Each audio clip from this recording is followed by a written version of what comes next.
Assalamualaikum warahmatullahi wabarakatuh. Mahasiswa sekalian, jumpa lagi dengan saya Dr. Tera Puspa. Yang kali ini saya akan membahas mengenai tunjangan ya, yang bagian dari kompensasi yang sifatnya secara tidak langsung.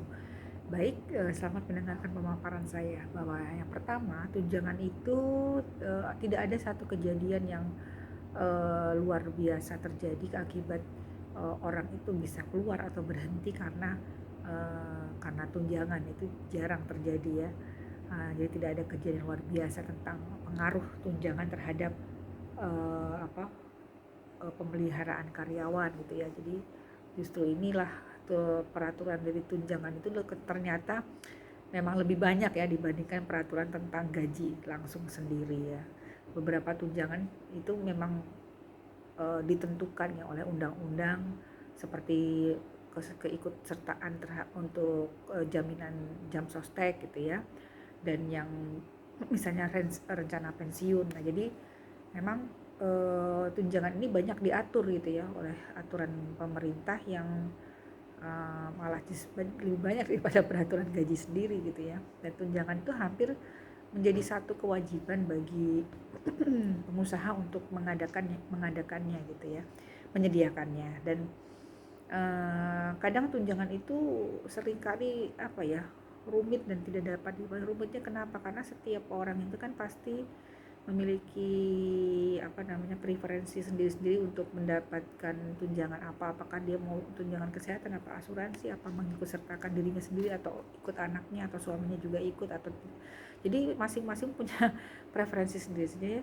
Tunjangan itu sangat rumit, tapi mungkin juga mungkin mereka yang tidak peduli terhadap tunjangan sudah akan manfaat yang diambil itu dengan adanya tunjangan itu sebenarnya besar gitu ya. Nilainya lebih daripada uang itu sendiri ya, karena kemudian terjadi loyalitas dari karyawan. Nah itulah yang bisa diambil dari manfaat dari tunjangan gitu ya. Jadi tunjangan itu adalah suatu hal yang dan kenapa sih kalaupun memang tunjangan itu perlu naik ya, memang kadang karena adanya banyak peraturan pemerintah yang mengamanatkan supaya tunjangan itu selalu diperhatikan ya kan, seperti kenaikan gaji, tunjangan kesehatan untuk karyawan. Nah ini kan juga mengalami satu peningkatan terus menerus ya. Dan tunjangan itu dinaikkan juga alasannya kenapa? Karena ya memang melalui tunjangan itulah kita bisa dapat mempertahankan karyawan gitu ya, menjadi loyal ya. Kemudian tunjangan juga menjadi satu hal yang bisa naik karena memang hasil dari negosiasi dengan para pekerja. Nah tunjangan ini sendiri yang setiap beda-beda ya, yang menyebabkan inilah menjadi competitive advantage bagi perusahaan dibandingkan perusahaan yang lain. Oh si ini ngasih tunjangan ini, yang lain enggak. Nah seperti itu.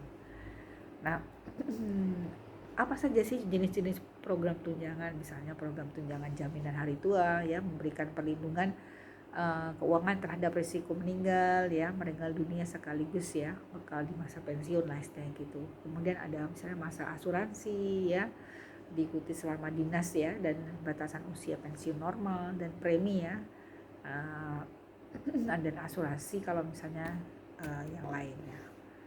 Dan kompensasi pekerja. Nah di sini ada kompensasi kerja adalah melindungi karyawan yang mengalami kecelakaan ya, yang terkait dengan pekerjaan dan keluarga yang meninggal yang dengan tidak sengaja meninggal di tempat kerja. Nah seperti ini. Nah di sini ada juga berbagai macam asuransi ya, kelompok secara pribadi, apakah secara bersama-sama, tapi biasanya ya kalau di perusahaan itu asuransi yang paling baik ya secara berkelompok ya, supaya kita tidak bayar premi yang terlalu tinggi ya kan, seperti itu. Oke. Dan beberapa juga ada termasuk dalam hal tunjangan di sini adalah tunjangan ketika anak lahir ya, cuti gitu ya, atau mungkin diberikan satu tempat penitipan anak. Nah seperti itu. Nah untuk mengatur tunjangan tentunya kita harus perlu membandingkan dengan tempat yang lain yang sama dengan organisasi kita ya, untuk benchmark. Dan kemudian juga ada untuk tetap biayanya harus controllable ya, karena bisa membengkak kalau setiap orang punya keinginannya masing-masing, jadi biayanya juga harus dapat terkontrol. Baik, begitu kira-kira para mahasiswa sekalian yang kali ini saya sudah memaparkan tentang berbagai macam tunjangan yang ada di buku Universitas Terbuka modulnya.